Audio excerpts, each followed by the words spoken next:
In this short session, we will learn about the requirements classification schema. Right.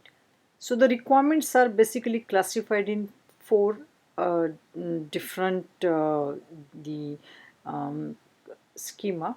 The first one is basically called the higher level is a business requirement, and these are basically directly associated with statements of the goal, objectives, and outcome that will describe why the changes have been initiated at very high level. For example, the online banking solution or allow the customers to transfer the fund online. These are very high level. They can apply to the whole enterprise or a business area or a specific initiative.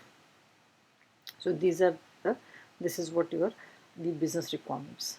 They constitute a specification of simply what the business wants. For example, business wants the customer can transfer the fund online. Business want customers to basically uh, download their own statements or print their own statements. That way it is. So what the business want basically, these are associated. These are expressed in terms of the broad outcome of what the business required also. So this is a basically broad outcome. For example, you're asking the customer to apply for the loan. So after the application is process is completed, the basically that particular requirement is goes to the operations department, and then the operations department can verify and inform the customer whether the loan is applied or not applied. In some statement it can be fully automated, where the system will collect all the data and the person's the uh, the previous records, as well as the customers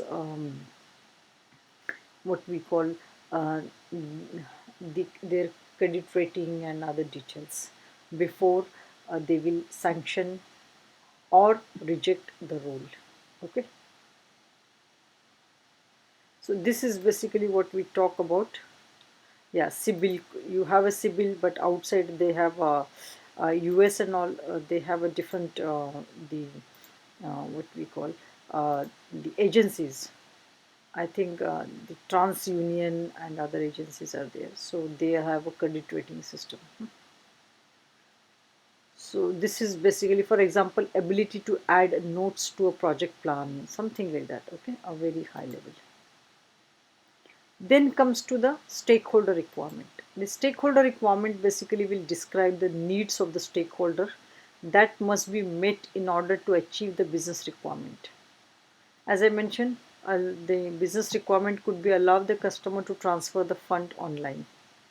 The stakeholders requirement may be like auditor may want to see certain details should be captured for security purposes. So you want to basically provide a secured online transfer, right?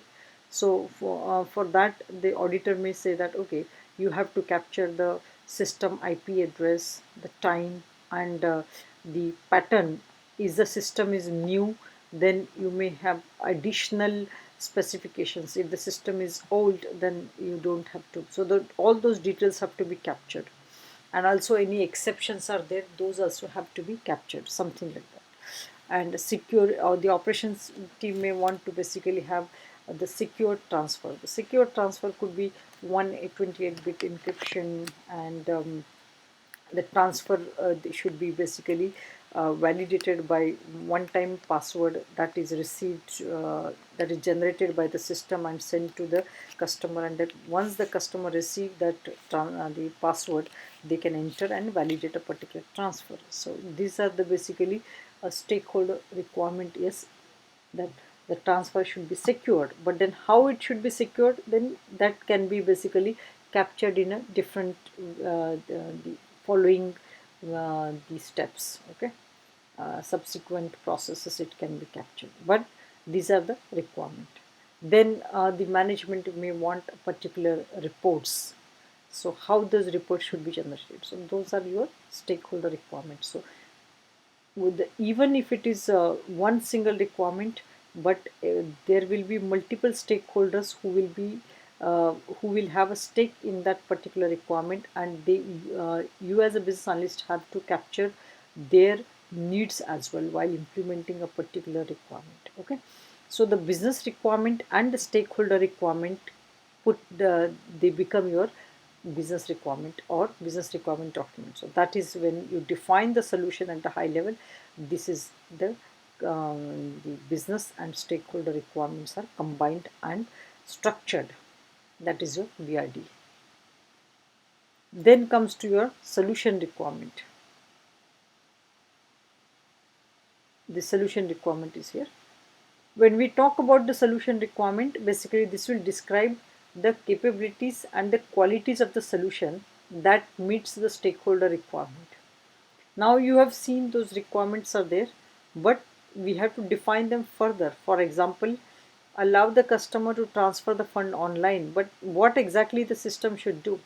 System should provide the input box for the customers to enter the transfer amount. System should allow the radio button to select a beneficiary, right? System should allow the whatever it is, the generate the online the one-time password, but it also should allow the input box where the customer can enter that one-time password, something. So those you will have to basically specify, but you just can't specify that input box. Then you have some other business rules. For example, when the customer is entering the amount, that the input box should be uh, it should take so many characters, so many basically the length, and it should only accept the integers. That will be again additional business rules associated with that. So this is how you capture all these requirements, the functional requirement, and then you define them. That is part of the your solution requirement. Then you also define the non-functional requirement. For example, at any you can these are your quality related requirement: performance, scalability, quality of the services, security, usability. When we talk about that scalability, whether right currently it can accommodate 50,000 customers, in the future it should be able to accommodate 500,000 customers, something like that, right? So that is what we talk about. The security requirement, then you can specify exactly what is a security requirement. 128 in bit encryption I just mentioned, but then these security requirement will keep changing as and when the new technologies are invented. So you will have to basically talk about that, right?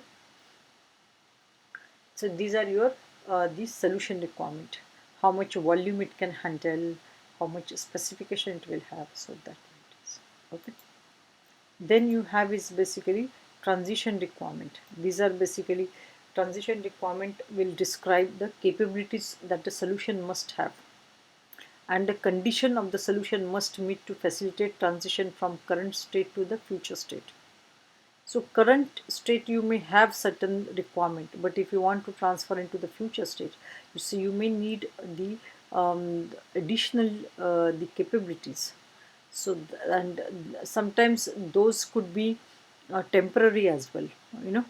So the transition requirement will address the data conversion, training, the business continuity related basically requirements. So those are the requirement the for the transitioning. For example, if you before you implement new solution, you may have to establish the operating model, right? So in that, when we talk about the operating model, then when you talk about the capabilities, these are the capabilities, and how do we basically build that capability. So the capability in a various terms like data, training, knowledge and skill, the business continuity related. For example, you implemented a particular solution, but that solution may require 24/7 operations, and such if the solution is very critical, it may need parallel operations. So that is again part of your business continuity, right? So these are the things what we talk about. Then we say these are the capabilities and the behaviors required only to enable transition from current state of the enterprise to the desired future state. but that will thereafter no longer be required. So for example, if you want to train the users, so one time you train and then you give them a user document, so you may no longer required to do that again, right? Like that.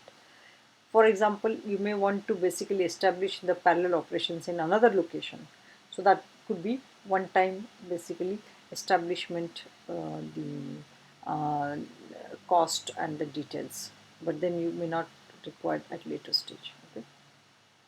And for example, if you want to migrate the data, uh, database, so in that case the old database and the new database, so you may require data conversion, so that could be the one time activity. Then a report specification, define purpose of a report, its justification, attributes, column, owners, and runtime parameters. Those you can specify one time and it is built and implemented, so you don't need to do that again. Okay. This is how you can basically take the transition requirement can be. Sometime when you build the solution in the development area, tested in the sandbox environment or the testing environment, but when you transition into the production environment, then you have to integrate with other systems, right? Other existing systems. So when you integrate, then there could be some interface related requirements are there. So those also can be a transition requirement. Okay. Question about any part of the requirement? I will just go through this.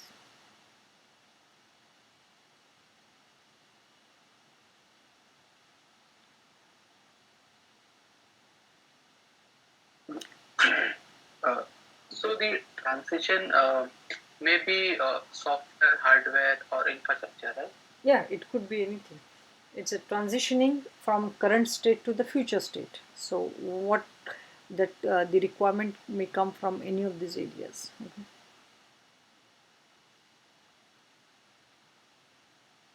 Okay. And suppose, if, for example, as you know, we are suppose we are trying to transit a requirement to a new, or suppose software the end of life cycle. Okay, and we need to migrate it to a new software. But how we cope with the requirements which are no longer fulfilled by the new software.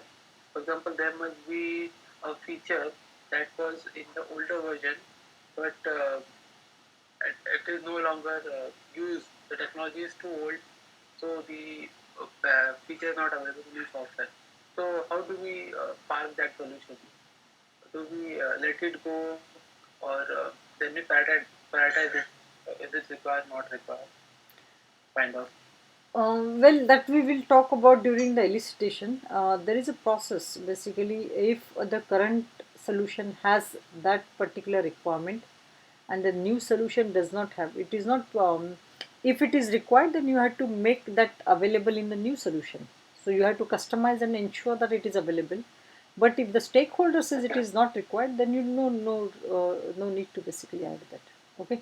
So it depends on the stakeholders' requirement. The end of the day solution must fulfill the stakeholders' requirement. That is important. If the stakeholders are not happy, then on the stakeholders, including your customers, if they are not happy, then there is no use of that solution. Okay. So it depends on the priorities. Okay. Sometimes, for example, if you buy off the shelf project, the product, then when you buy and you want to implement, at the time the solution the product may not have all the requirements what you have elicited or what your organization needs. In that case, you may have to discuss with them to say, okay, these are the particular requirements are there which I need to have within it. If it is not there, then I will then you have to basically build them. Otherwise we will have to go to another vendor who can do that, something. So it depends on the whether it is a high priority requirement or not. In the case of high priority requirement, it must be now available in the new solution. Okay. I don't know whether I answered the question, but when we do the requirement prioritization, the elicitation and the requirement prioritization, at that time you will understand. This will be again discussed one more time.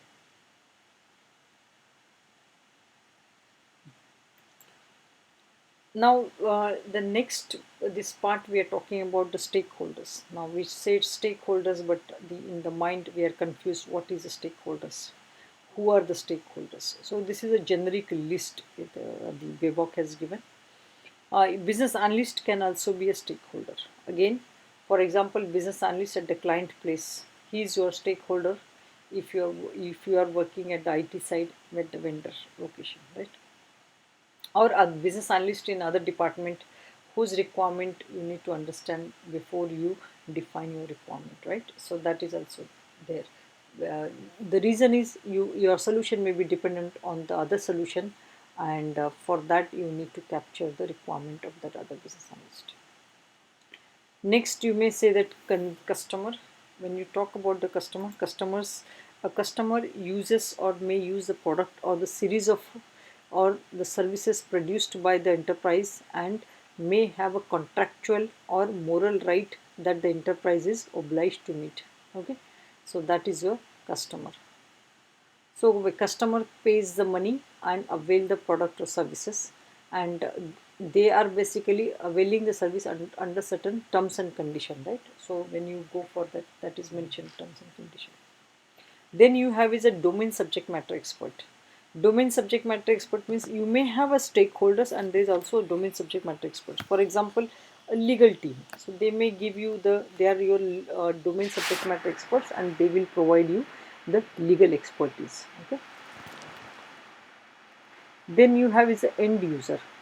Again, end user could be a person who is directly interacting with the solution and he is a part of your organization. So the one who handles the solutions and or the business processes or the product or solution, they are your end users. For example, branch manager, cashier, the operational support team members who are using the banking solution, they are your end users. Customers are the one who are sitting outside and they are performing uh, the uh, the online banking solution requirement, right? So they transfer the fund, they download the statement, and they they also apply for the loan, like that. The end user who was working in the bank, they log in as a end user and then they perform the specific role. For example, the cashier, when he logs in, he or she, so they will only accept the money and update the what we call the customer account. They may accept the money or they give the money to the customer, right? So one of the either accepting or the giving the money is that their role. So that is what they will perform the role as a cashier, right? But when they go home and then they want to transfer the funds to their friend's account and they are also the customer of the bank, so they when they enter into their account, then they are as a customer. Okay, so this is how it works. Then comes to your implementation subject matter expert. These are the people who are basically specialized and they know about the production environment and other solution components, and they will tell you whether this kind of a solution is suitable and can interact with existing solutions or no. And there also can be like their project librarian, change manager, configuration manager.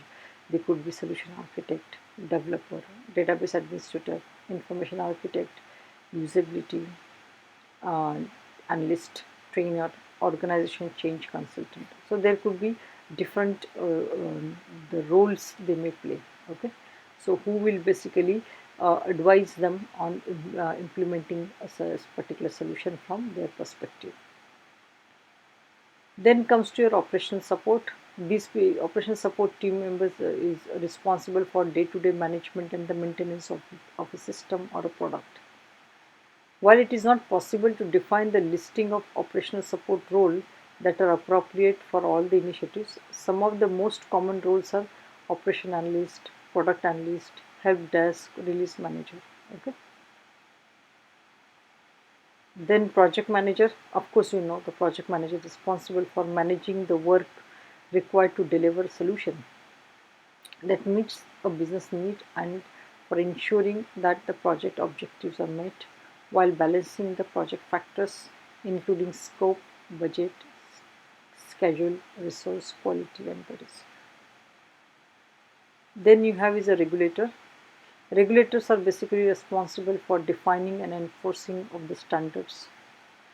Standard can be basically related to the legislation, corporate governance standards, audit standards. They could be standards defined by organizations, center of competencies, like that. So you may find the regulator could be internal or external. Okay, auditor is your internal regulator, and external auditor is again external regulator. Then it is a sponsor. Sponsors are responsible for initiating the effort to define the business needs and develop a solution that meets that need. They authorize the work to be performed and control the budget and scope for the initiative. So their job is basically funding the project or the change, and they can alternate role could be the project sponsor or executives, right? And they not only sponsor but they also keep a track of the development, and they are accountable for success of the solution and success of the change, because if anything goes wrong then they will be answerable to the management because they have funded the solution. Okay. Then comes to a supplier. Supplier, the one who are basically supplying, they may have a contractual or moral right or obligation. Supplier could be the IT service providers. Supplier could be the one who is implementing the solution, or maybe a vendor whose services you are buying or whose product you are buying. A supplier could be basically the person who is basically providing the consultants or the vendors, like that. Okay. The last is basically a tester.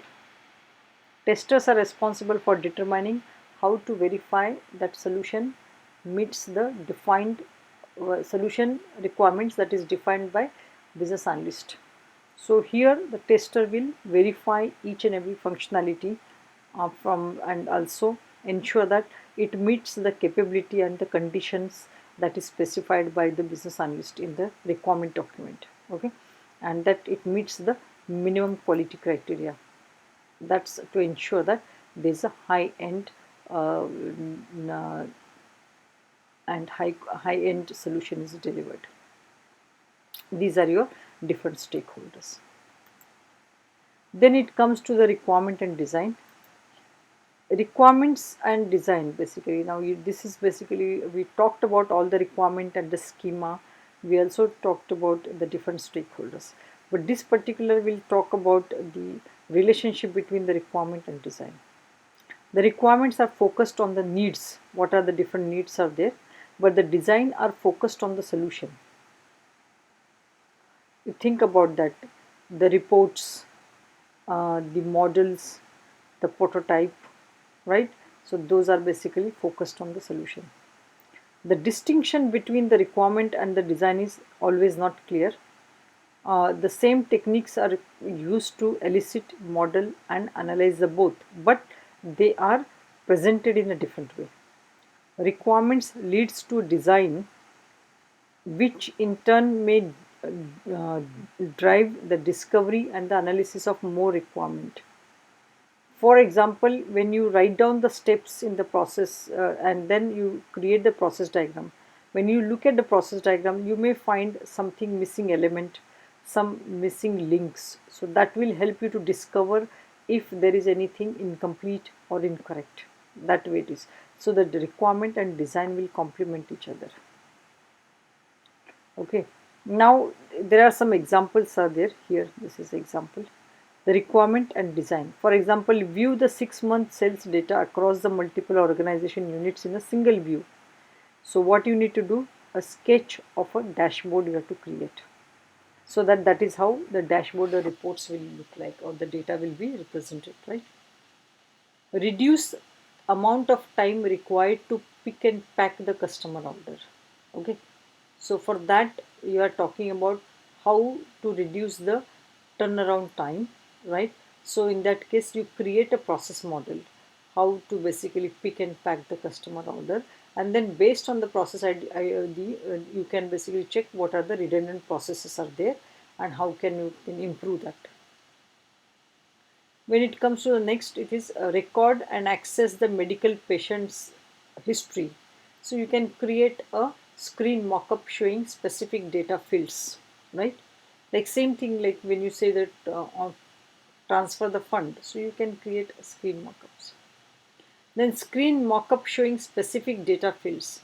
Then you have to create the business. I think there's some mistake here. I'm sorry.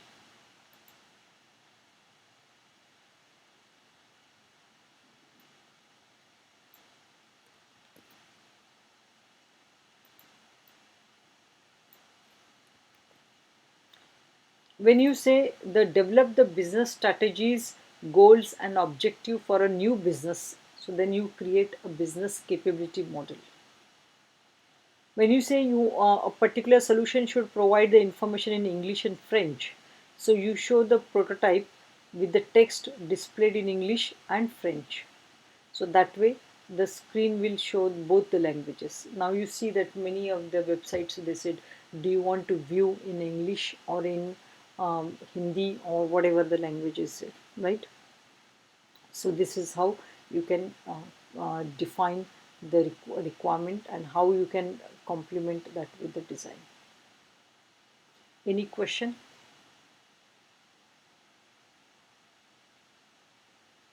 I have a question, Yes, please. and it's with regards to the stakeholders. Now, I've seen a number of job roles, job titles, um, asking for or combining business analyst role and project manager. In fact, you actually see the role says or the title says business analyst slash project manager. That's now, right. is it a good practice, first of all, and then what kind of conflicts do you think can arise, as a result of such combination of roles? Because in this stakeholders list, we have clearly delineated titles. That's So right. I just want you to share a little bit of perspective on that. That's an excellent question. Where the business analyst and the project manager, the roles are different. Again, what you have mentioned is not wrong. It's a very common. Uh, it depends on the context. The main important part you need to remember everywhere is that the situation and the context. What is the context? For example, there is an existing solution is there, but you are enhancing the existing solution by adding couple of features or functionalities, right? It's only 3 months project. You are using the agile methodology. So and it's you need only maybe 3 or 4 people max, one developer, one tester and one scrum master. That's it. You don't need anybody else, and the requirements are very clear. So in this case they don't need so many people, they just need a PMBA role. It is in fact my role in the UBS was PMBA. That was like about many years ago. I don't know how many years now. So when you talk about this kind of a scenario, you don't need many people. So you just one person can wear multiple hat and perform both the roles. He can define the requirement and also manage the project. That's fine. But think about the same. When I started working in another organization, we were implementing Basel II project, and there's Basel II in a large organization. It's like organization wide project, a global project. It was a huge project. So the project was broken into, I think, 6 different teams. Okay, so because I was not exposed to some part of the team also, so they were basically the 6 different components. So you may have there is basically one place where they would categorize all the trades. Then there is an enrichment. Then there is a basically calculation engine, because Basel II implementation is basically it's a regulatory requirement, um, Basel Committee's requirement, and it is one of the major requirement was um, the investment banks must have a minimum capital requirement in order to do a business particular, so that's, and then how do you calculate the minimum capital requirement? So what capital you have, so you should not be lending more than what you have, so that is what important. So there were various product and services the bank would have, and then there were the various ways, data you need to combine and calculate in order to consider what is your the capital, today's capital. So based on that, what is your capability to do the business, right? So that calculation engine, so in this case there were multiple the subsystems, and multiple subsystems had multiple project managers, and the projects had the multiple subsystems had a each subsystem had a 3 to 4 BAs. Again, some of them had maybe 2 or maybe 1. So in, if you can imagine the number of BAs on the project working at maybe around I would say around uh, 15 to 18 BAs. And the project managers, yes, many. There was again one main project managers, right? So the what I'm trying to here talk about is a senior director was managing the entire implementation, and then this was basically the key deliverables of the managing director. So such a large implementation we are looking for, you will see multiple people involved.